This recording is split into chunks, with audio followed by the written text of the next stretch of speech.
Hi everyone, my name is Leanne and today I'm going to be doing the end of the year book tag.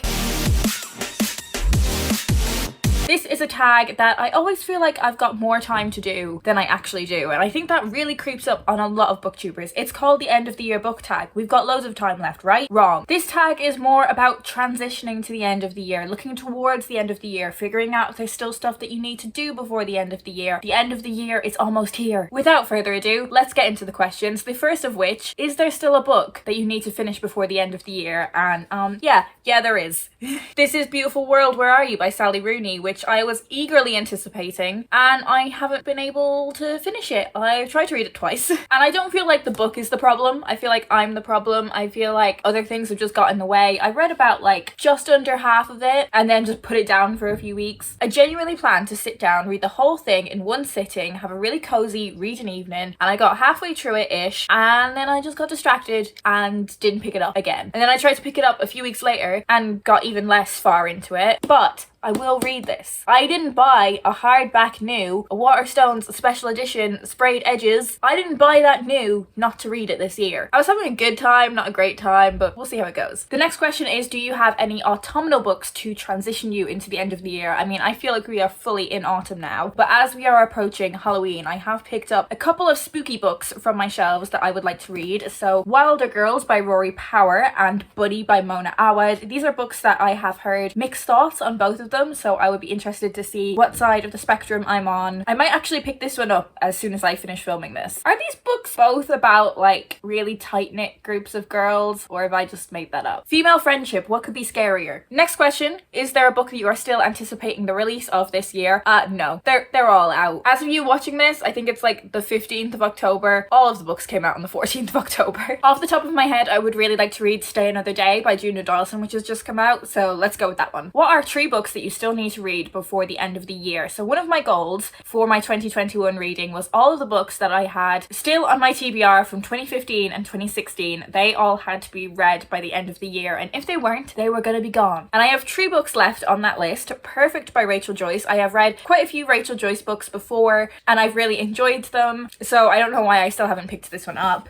Also, The Night Watch by Sarah Waters. I hear a lot of really good things about Sarah Waters' books. Quite chunky though, but if it's a book I'm enjoying, that doesn't tend to actually matter. And then Singin and Swingin and Gettin Merry Like Christmas by Maya Angelou, which is her 3rd memoir. Maya Angelou wrote 6 different memoirs. I have read the first one. I do have the second one on my shelf, so I actually would need to read that before I read this.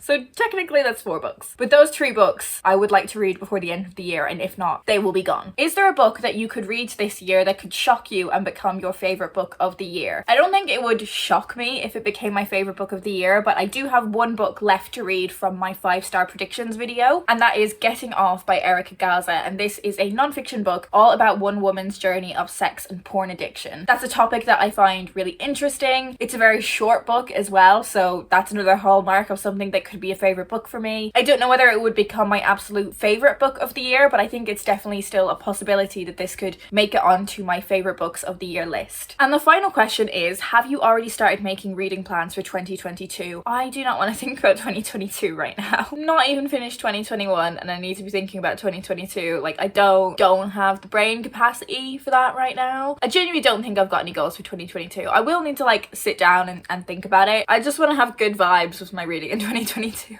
My reading has changed a lot in the past few months. I've spoken about it a few times in different videos. I feel like I'd got into this incredible rhythm with my reading when I was at my mom's house, because reading was kind of the only thing apart from work that I was doing. And as I've made that transition back into a more normal life, reading is something that has slightly fallen down by the wayside, but I'm still reading like more than the average person reads in a month. Like, I'm still doing that, but I think I'm still trying to find like a rhythm with reading that I'm satisfied with. So I think I need to figure out that rhythm before I even start thinking about 2022. Maybe I would benefit from a bit more structure with my reading. I don't really know yet, but when the time comes, I will do a full video looking back on my goals and resolutions for 2021 and talking about anything that I want to do in 2022. Is it just me, or does 2022 just seem like a ridiculously like futuristic year? It's like I know how Busted felt when they went to the year 3000. Right, that is it from me today. That's all I'm going to talk about. I think this was quite a short and sweet one. If you have any thoughts on any of the books that I've mentioned, do leave me a comment down below, and if you want to find out more about them, they will of course be linked in the description, as they always are, as is all of my social social media if you want to connect with me elsewhere. I hope you guys are having a lovely day, and I will speak to you in my next video.